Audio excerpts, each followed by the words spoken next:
중등에서 대입은 확실히 결정된다. 답은 O입니다. 물론 100%는 아니고요. 중3 겨울방학 성적으로 대부분 70% 이상은 결정됩니다. 네.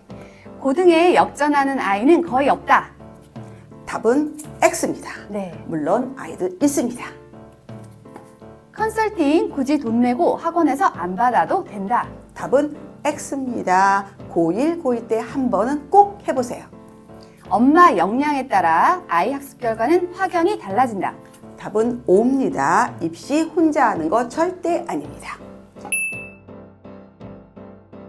네, 오늘 인터뷰는 사실 아시는 분들이 굉장히 많을 것 같아요. 네, 저희 구독자분들 중에서도 이분을 이미 알고 계시는 분들도 많을 것 같은데 샤론코치 TV의 이미혜 소장님 모셨습니다. 반갑습니다. 안녕하세요. 네. 먼저 이번에 기초 탄탄 요 엄마표 입시 책을 내셨고 요 안에 내용이 들어있는 것들을 중심으로 그 유아 때부터 네. 대입까지를 보고 어떻게 이제 엄마들이 코칭을 해나가면 되는지 이야기를 나눠보려고 하는데요.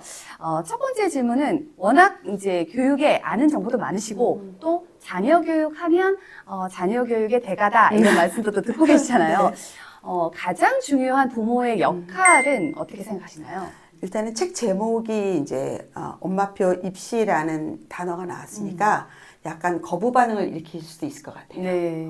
엄마가 그러면 입시까지 해야 네, 되느냐? 그렇죠. 그런데 그런 내용은 오해고요. 엄마가 대입을 알면 기본적으로 유아, 초등, 중등 때 힘을 뺄 수도 있고 네. 언제 써야 될 수도 있고 알 수 있거든요. 그래서 저는 유아, 초등이 하는 게 아니라 엄마가 조금 시간을 내서 책 한 권을 통해서 공부한다면 아마 많이 편해지실 거다. 네. 그런 얘기를 좀 하고 싶은데요. 일단은 우리가 아이를 낳았을 때 사실은 굉장히 뿌듯한 마음으로 아이를 낳지 않았어요. 그쵸. 네. 그리고 너무 소중했고 나도 이 세상에서 뭔가 중요한 일을 했구나 네. 라는 생각이 들었는데 이게 그때 마음뿐이고 자꾸 아이를 키우다 보면 자꾸 욕심이 생기죠. 네. 그리고 팔랑귀가 돼가지고 네. 어떤 분은 덤보라고 하더라고요. 네. 덤보귀가 돼가지고. 네. 근데 제일 중요한 거는요.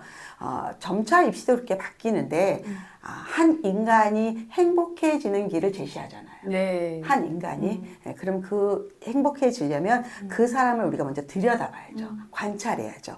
우리 아이가 언제 웃는가? 우리 아이가 언제 몰입하는가? 네. 우리 아이가 언제 밥 먹어 해도 그 소리를 못 듣는가? 그게 이 아이의 관심사거든요. 그것부터 출발하시면 분명히 아이들은 행복할 거예요. 교육 현장들이 굉장히 빠르게 변화하고 네. 있잖아요. 교육 과정도 많이 바뀌고 있고, 뭐 초등, 중등, 고등은 대입까지 마찬가지인데요.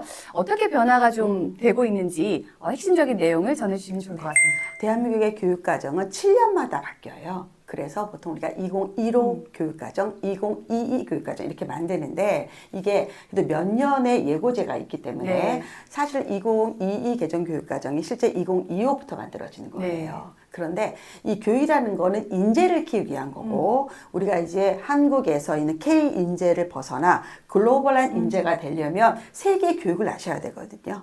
그래서 뭐 OECD에도 가끔 이제 교육 방침을 보여주고 네. 있어요. 그런데 들여다보면 사실은 굉장히 이게 비슷합니다. 맥락이. 네. 그래서 지금 제일 큰 변화는 고교학점제죠. 네. 고교학점제는 내가 과목을 선택할 수 있다. 이게 가장 중요한 거예요. 그리고 또 하나는 어느 정도 이수 못한다면 졸업을 못한다. 네. 그러니까 예전처럼 출결이 졸업의 조건이 아니라 학점을 따지 않으면 졸업을 못한다. 네. 이게 굉장히 중요하거든요. 이 두 가지를 여러분 아셔야 되는데 그러려면 우리 아이가 어떤 일에서 행복하고 그게 어떻게 꿈과 진로로 연결이 되고 그걸 길게 보셔야 되는 거예요. 네. 그랬을 때 제일 중요한 거는 이 아이의 가장 적합한 교육을 하는 거죠. 네. 물론 바뀌어요. 꿈도 바뀌고 진로도 바뀌지만 여기에서 역량이란 단어가 나오거든요. 어떤 일을 해도 나는 해낼 수 있다. 그런 힘. 직업은 사실 바뀌죠. 그죠. 직업이 없어지고 뭐 직업이 새로 생성되지만 기본 능력을 가진 사람은 트렌드에 맞춰서 몸을 가볍게 움직일 수 있죠. 네. 우리는 그렇게 만드는데 이게 글로벌까지 가자. 그래서 입시도 바뀌고 교육과정도 바뀌고 우리 엄마들의 마음만 바뀌면 되는데 엄마들한테 가장 영향을 미치는 사교육이 네. 옛날식으로 해요. 아직도 옛날식 뭐 암기라든가 그 옛날 책이라든가 이거를 우리가 구분해야 돼요. 네. 그래서 이 채널을 통해서 여러분이 이게 이제 옛날 얘기구나. 그걸 아셨으면 좋겠어요, 저는. 알겠습니다. 말씀을 이렇게 들어다 보니까 좀 넓게 시야도 확장을 해야 되고, 교육 과정 안에서도 좀 이렇게 트렌드 변화들도 익으면서 몸을 좀 이렇게 빨리빨리 전환시킬 수 있는 그런 것들이 필요하다는 의미셨고요. 그 초등부터 대학까지 이렇게 변화가 되는데, 사실 이제 초등 부모님들이 봤을 때 대입을 좀 알아야 된다 얘기들을 참 요즘 많이 듣고 있어요. 근데 네. 대입을 알아야 하는 왜 궁극적인 그 이유가 무엇일까요? 일단은 한국에서는 정말 대입 진학률이 어마어마하고요. 네. 그리고 대부분의 이제 우리가 보통 대학교 교육도 고등교육이라고 하죠. 정말 우리는 문맹률이 굉장히 낮은 나라고 대학 진학률이 굉장히 높은 나라죠. 네, 그런데 과연 이게 이런 얘기를 해요. 그 대학을 나온다고 뭐 할까? 그리고 난 그 전공을 쓰지 않았어. 이건 또 옛날 생각인 거예요. 네. 기본적으로 학교를 다니면서 그 스쿨링을 통해서 많은 걸 배우게 되죠. 이게 되게 중요한 건데 문제는 이게 우리 아이가 행복해지느냐. 네. 엄마들이 생각하는 그 방향을 가는 게 맞는가? 아이를 통해서 가는 게 맞나? 근데 가장 중요한 건 우리나라의 경제력이에요. 네. 그래도 경제력이 좋아졌기 때문에 선택할 수 있다. 선택할 수 있다. 그리고 방향은 굉장히 많다. 근데 대입을 왜 알아야 되냐면 네. 궁극적으로 대입까지 가는 코스가 정해져 있지 않을까요? 네. 근데 이거를 막 돌아가느냐, 엄한 데서 있다가 가느냐, 이거는 다른 거예요. 그래서 easy way, simple way를 갈 수 있는 방법을 엄마가 알면 양이 적어져요. 네네. 학습 시행착오를 양이. 좀 덜 겪게 되고. 그리고 투자할 돈도 적어지고 네. 시간도 적어져요. 그렇죠. 네. 그럼 굉장히 가뿐하게 할 수 있어요. 뭐 우리가 이런 거 부러워해요. 프랑스는 대입을 시험이 따로 있지 않고 바칼로레아로 그냥 들어간다. 그렇죠. 이렇게 이야기하죠. 그거는 이미 선진 대학에서는 이미 과정 평가를 했다는 뜻이거든요. 네. 그게 우리나라는 중1 자유학기제부터 시작이 되는 거예요. 네. 중1 자유학기제, 중3의 성취평가제, 절대평가 90 이상. 그다음에 이제 고등에서는 이제 대부분 내신도 이제는 9등급 혹은 3등급 혹은 절대평가로 나뉘고요. 수능도 점차 이지 수능으로 바뀌고 있어요. 네. 그 얘기는 뭐냐면 결국 대입이 바뀔 거다. 네. 또 서울대에서는 2040년까지의 이제 서울대 변혁이 일어나고 네. 있어요. 그거는 서울대가 글로벌한 대학으로 성장하는 그렇죠. 그런 네. 굉장히 중요한 거거든요. 그럼 우리는 어떻게 하느냐? 미래 인재. 우리보다 몇십 년 후에 리더로 살 우리 아이들을 위해서 부모가 굉장히 넓은 마음을 갖고 있어야겠죠. 그래서 그런 게 되게 중요하다. 자, 다음은 이제 학부모님들이 되게 궁금하실 내용인데, 이렇게 로드맵 형태의 이야기들을 많이 전해주고 계시잖아요. 근데 초등 기간을 이제 한정해서 봤을 때 대입 정보를 어느 정도 이제 이해하고 초등학교 저학년과 뭐 중학년, 고학년 이렇게 해서 학습적으로는 또 어떤 거를 좀 중요하게 좀 잡고 가야 되나라는 것들이 궁금하실 것 같아요. 일단은 초등학교가 예전에는 1학년, 2학년, 6학년이었잖아요. 그래서 지금 이제 바뀌었어요. 학년군으로 1, 2학년군, 네. 3, 4학년군, 5, 6학년군. 그러면 멀리 봤을 때 5, 6학년은 중등 대비죠. 네. 3, 4학년은 5, 6 대비죠. 1, 2학년은 3, 4 대비라고 보시면 돼요. 그럼 1, 2라는 얘기는 일단은 학교에 처음 들어갔죠. 적응이 제일 중요하죠. 네. 근데 적응이라는 건 뭐냐면 행복해야 돼. 학교 가는 게 행복해야 돼. 그럼 학교 가서 선생님이 예뻐야 되겠죠. 그럼 그건 우등생의 기준을 알면 돼요. 네. 1학년, 2학년 때 우등생은 일단 40분 앉아있는 애예요. 네. 이걸 지혜서부터 연습을 좀 시키자. 유아시기부터. 또 하나는 지적 호기심. 네. 자기가 관심 있는 거에 대해서 지적 호기심이 가져야 돼요. 이거는 어른들의 피드백이 중요하죠. 네. 이 아이가 알려는 거. 기본을 만들어 놔요. 그럼 이제 3, 4학년이 돼요. 그럼 이제 교과가 보이죠. 이제 뭐 교과가 4회, 통합해서 이제 4회, 과 이런 식으로 나눠요. 그럼 새로운 과목을 하나하나 본다는데 이걸 말씀드린 이유는 서울대 그 인재상이 학교 생활에 충실한 인재예요. 네. 학교 생활이라는 얘기는 크게 교과와 그다음 교과 이외의 모든 활동을 말하는 비교과를 나뉘어요. 네. 3, 4학년부터 시작되는 거예요. 네. 네. 그러니까 모든 과목에 재미있고 모든 과목을 좀 깊게 공부하는 탐구라는 단어를 기억하셔야 돼요. 네. 탐구. 이게 연결이 되는 거고 네. 5, 6은 이제 이 아이의 능력에 따라서 어떤 아이는 심화를 갈 거냐 어떤 아이는 정말 천천히 갈 거냐 이건 전략이 나와요. 네. 5, 6은. 그래서 여기에 맞추면 돼요. 어떤 게 좋은 건 절대 아니에요. 포인트는 뭐냐. 중학교 가서 10과목이 넘는 과목을 네. 충실하게 할 수 있느냐. 이게 서울대 민사고 입시거든요. 네. 예, 그것부터 기반을 만드는 거기 때문에 여러분이 초등 때 어느 학원에 갔다, 뭐 이 아이가 지금 선행이 몇 년이다 이런 거는 사실은 의미 없다는 거. 네. 예, 그것도 꼭 기억하시기 바랍니다. 초등 고학년까지 이렇게 하면 되겠다 어느 정도 이제 가이드가 생겼는데 중학교에서 중학교 1학년이 자유학기제를 하고 있잖아요. 중1에 사실 어떤 것들을 하고 중2에 좀 어떤 것들을 하면 좋을까? 거기까지는 어머님들이 이제 생각을 좀 네. 요즘에 많이 하시는 것 같아요. 네. 일단은 이렇게 생각하셔야 돼요. 우리 아이들은 학교에 가는 순간에 교실 안에 있는 애 중에 한 명이다. 그렇죠. 네. 내가 절대 돋보이고 절대 튀려고 하지 말자. 네. 물론 발표할 때는 제대로 발표할 수 있어야 돼요. 발표는 점점 중요해집니다. 네. 그렇지만 나만 예뻐해줘 이건 잘못된다는 얘기예요. 그런 마음을 좀 버리시고 중학교부터는 이제 마음에서 봉사하는 마음이 있어야 돼요. 네. 이게 되게 중요합니다. 그래서 아이들이 싫어하는 거, 그 다음에 아이들이 불편해하는 것들 내가 네. 먼저 하면 제일 좋은 효과가 뭐냐면요. 선생님이 예뻐하세요. 네, 그렇죠. 네, 이게 되게 중요한 게 누군가가 나를 인정해 준다는 얘기는 얘가 위험이나 고난을 감수한다는 뜻이에요. 그쵸, 예. 예, 여자나 남자나 똑같습니다. 그랬을 때 굉장히 학교에서 내가 굉장히 중요한 인물이라고 생각하죠. 그럼 이 아이는요, 공부도 잘해요. 봉사도 잘해요. 네. 이런 인재를 원합니다. 그 특히 AI와 싸우는 이제 휴먼의 세대가 그렇죠. 됐어요. 그러면 우리 휴먼끼리 협력해야 돼요. 그게 이미 중학교 1학년부터 만들어지는 거다. 네. 그래서 수행평가 때 우리 아이만 한다고 속상해하지 말고 네. 기특하다고 칭찬해줘야 된다. 네. 이 초등 저학년부터 사실 생각해보면 그 중학교까지 쭉 이어지면서 모범생이 좀 쭉 이렇게 비슷하게 흘러가는 것 같기는 합니다. 그런 생활 태도나 학습 태도가 사실 저학년부터 이렇게 이어져서 온 게 아닌가. 예. 초등 6년에 사실 중고등처럼 성적들이 평화되지는 않잖아요.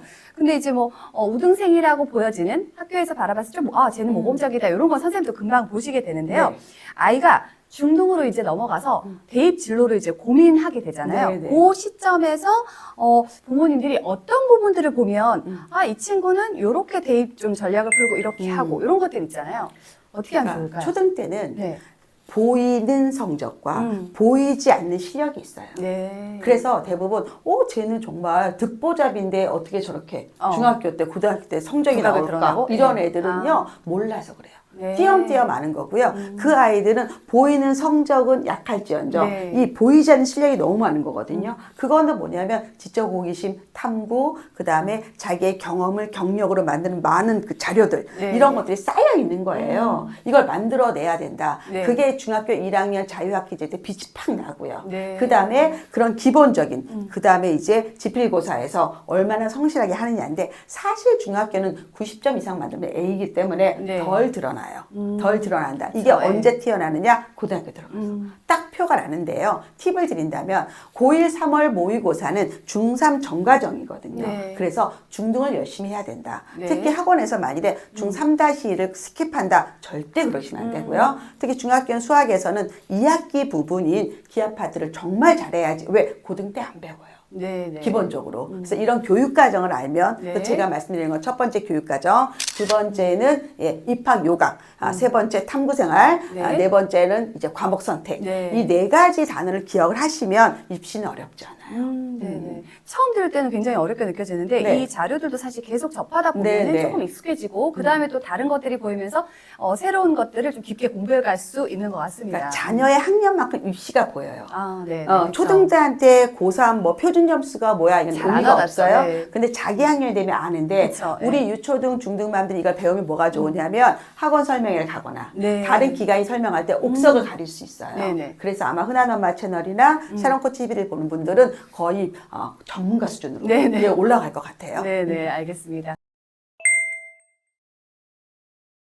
컨설턴트를 만나면 네. 그분들이 데이터에 기반한 정보를 주시거든요. 네. 그럼 이거 믿음이 가잖아요. 네. 그래서 똑같은 말을 엄마가 하는 건 안 들어도 네. 그런 컨설턴트 말을 듣는 거예요. 근데 너무 맡기시면 안 되고요. 내가 공부를 해서 좀 내가 지식이 있어요. 그러면 그들하고 협업이 되잖아요. 네, 그리고 그렇죠. 또 저는 엄마는 여튼 최대한 올리려고 하죠. 네. 이게 끝까지. 근데 그분들은 자기의 실적 때문에 네. 아주 세이프한 것만 하거든요. 네, 네. 안전한 것만 해요. 그래서 엄마가 알면 훨씬 도움이 된다. 네. 네. 그럼 해보시다. 컨설팅을 어느 시점에 하면 그래도 가장 효과적인 일단 시점이 공부 있을까요? 습관이 안 되는 애들은요. 네. 있어요. 정말 공부 습관이 안 됐어요. 그럼 사실은 중1 때 한 번 받으면 좋아요. 중이래. 이건 동기부여 네. 측면이고요. 네. 그다음에 고1 때는요. 고1 때는 이제 진로예요. 입시예요. 그때는 정말 무슨 대학에 무슨 과를 가기 위해서 로드를 어떻게 잡자 이렇게 네. 나오는 거예요. 그래서 보통은 초등 때는 엄마 공부 때문에 컨설팅을 하시고요. 네. 예, 그다음에 중학교 1학년 때 요 중등은 아이의 공부 습관이라든가 아니면 뭐 스케줄이라든가 네. 이런 동기부여 측면이고 고등 때 가면 이제 대입이 되는 건데 이런 경우는 있어요. 내가 만일에 중학교 엄마인데 이 아이를 특목자살 보내야 될지 아니면 일반고를 네. 보내야 될지 고결진대 고민 있죠. 그쵸, 예. 그런 분들은 컨설팅 받으면 좋아요. 알겠습니다. 오늘 장시간 이제 쭉 이야기를 들으면서 역시 전문가는 전문가다. 그리고 굉장히 많은 공부를 하시는 걸로 알고 있어요. 네. 그래서 아래부터 저 위까지 전체 그림을 가지고 또 얘기를 해주시니까 이해도가 훨씬 높아지는 것 같습니다. 오늘 이렇게 흔한언가 채널에서 함께 이제 인터뷰를 하셨는데 네. 그 대선배 맘이자 교육 전문가 입장에서 우리 초등 부모님들이 많으시거든요. 네. 초등 부모님들에게 따뜻한 응원의 메시지나 네. 조언을 남기시면서 인터뷰를 마무리하도록 하겠습니다. 저는 아들을 키우고 딸을 키웠잖아요. 네. 아들은 그 한글을 못 쓰고 들어갔어요. 아, 네. 그래서 저는 그 아들 엄마일 때는 약간 무시하는 엄마에 들어갔어요. 네. 무시를 당하는 엄마. 네네. 근데 저희 딸은 또 4살 때부터 약간 좀 영재성 있는 아이여서 네. 걔 엄마일 때는 네. 나를 또 대하는 태도가 굉장히 존경스러운 거였어요. 네, 네. 그리고 또 우리 큰애는 또 특목을 떨어지고 일반고를 갔고 얘는 네. 또 외대부를 들어갔고 그래서 제 온도차를 너무 많이 아는 거예요. 아, 네. 나는 똑같은 사람인데 그쵸. 그들 나를 둘러싼 모든 학부모들이 나를 보는 시선이 굉장히 예민하다. 네. 그래서 말씀드리는 거는 무시하세요. 음, 하나도 안 중요해요. 네. 하나도 안 중요하고 외부의 시선들은. 네. 근데 굉장히 흔들리죠. 그래서 그쵸. 저는 가급적이면 여기저기 모임 가지 말고 네. 그냥 흔한 엄마나 샤론 코치 TV면서 네. 공부를 해라. 이게 네, 네. 정서상 좋다. 그리고 왜냐하면 아무리 내가 우리 아이를 사랑해도 들리는 말에 의해서 흔들려요. 그렇죠. 그럼 아이가 미워 보여요. 맞아요. 그럼 학교를 갔다 왔는데 내가 화가 나 있어. 그럼 애가 대번에 엄마 눈치를 봅니다. 이거는 아무한테 도움이 안 돼요. 그래서 마음속으로 생각하세요. 길고 짧은 거는 나중에 고3 때 보자. 네. 누가 대학 가는지. 네, 네. 이런 마음 먹으세요. 초등 엄마들은 네. 훨씬 더 행복하다. 네, 오늘 좋은 말씀 감사드립니다. 이상 사롱코치 TV의 이미애 소장님이었습니다. 감사합니다. 감사합니다.